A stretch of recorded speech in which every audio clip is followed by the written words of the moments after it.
रीवा जिले के त्योथर क्षेत्र के पास बसे छोटे से गांव सतपुड़ा में एक ऐसा उदाहरण देखने को मिला जो समाज को आत्मनिर्भरता की असली परिभाषा सिखाता है।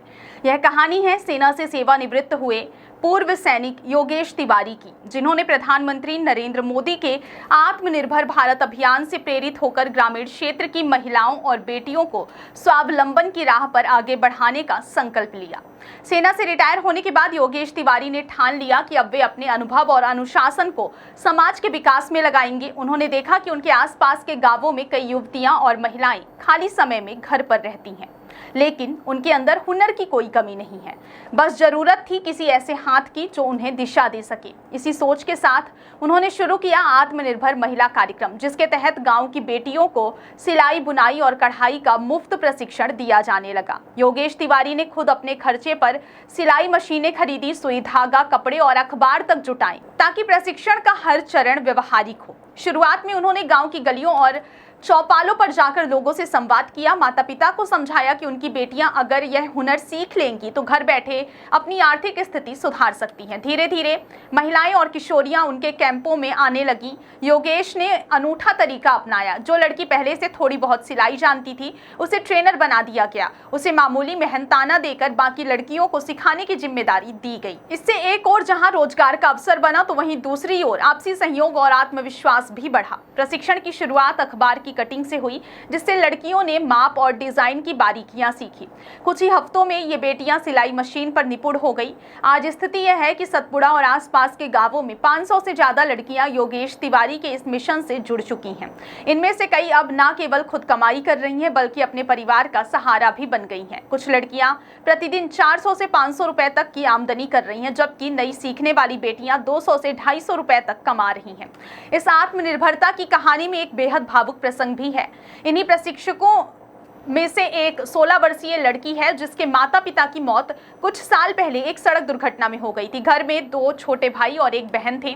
आर्थिक हालात इतने कमजोर थे कि परिवार का भरण पोषण असंभव लग रहा था, लेकिन योगेश तिवारी के शिविर में शामिल होकर इस लड़की ने सिलाई और कढ़ाई सीखी। उसकी लगन देखकर योगेश ने उसे एक सिलाई मशीन उपहार में दे दी। आज वही लड़की अपने हाथों की मेहनत से घर चला रही है, छोटे भाई बहनों के स्कूल की फीस भरती है, राशन लाती है और परिवार की जिम्मेदारी उठाने में भी सक्षम हो चुकी है। योगेश तिवारी का यह प्रयास अब एक सामाजिक आंदोलन का रूप ले चुका है।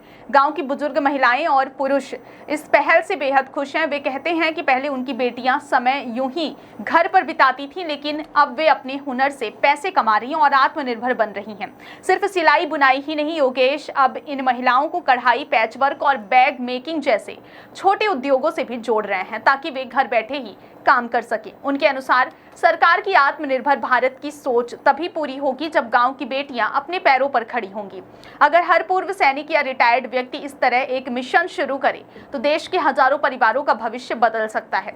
रीवा के इस पूर्व सैनिक की पहल ने यह साबित कर दिया है कि समाज में बदलाव लाने के लिए बड़े संसाधनों की नहीं, बल्कि बड़े इरादों की आवश्यकता होती है। जहां एक और शहर में रोजगार की कमी और बेरोजगारी की चर्चा होती है, वहीं दूसरी ओर गांव की ये बेटियां अपने हुनर से नए अवसर गढ़ रही हैं। कितने रोज से प्रशिक्षण चल रहा है, कितना पैसा खर्चा करें, कितनी बेटियां सीख डाली? 1 महीना से कहा था, वो बिटिया कहा था, मैं 8-9 सीख चुकी है मैं, और दुल्हनी सीख रही है। अब यह है कि कहा था आगे का काम अच्छा चल रहा है। अच्छा वो भला यह गांव में आके कहा था भला सिखाए तो रहे। वो सिखा रहा है? अरे सऊदी भाई का कहा था माँ, नहीं तो इनको खुदा ही नहीं पूछे वाला, हंसिया ले चला खेते काटे। यह तो काम चल रहा है। हाँ, निःशुल्क 1 रुपया के नहीं से मांगा था। हाँ, पार्वती। ये सिलाई बुनाई कढ़ाई का प्रशिक्षण किस वजह से आपने प्राप्त किया और आज की स्थिति क्या है? फौजी भैया की वजह से। फौजी भैया हमारे गांव में खोले हमें सतपुरा में, तो हम लोग सीखे हैं और हो गया ठीक है। हमें सिलाई मशीन भी दिया है। आपके माता पिता का एक्सीडेंट हो गया, तो परिवार में कितने लोग हैं? 4 जने हैं। कौन कौन? 2 बहन हैं, हम लोग 2 भाई हैं। खर्चा इसी से चलता है? हाँ, इसी से चलता है।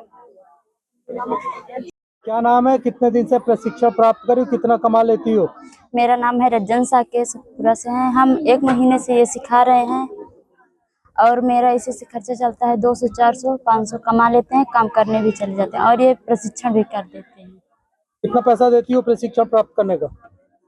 प्रशिक्षण प्राप्त करने का मिल जाता है 200-400। पैसा लगता है यहाँ सिखाने वालों ने कुछ पैसा लिया? नहीं लिया।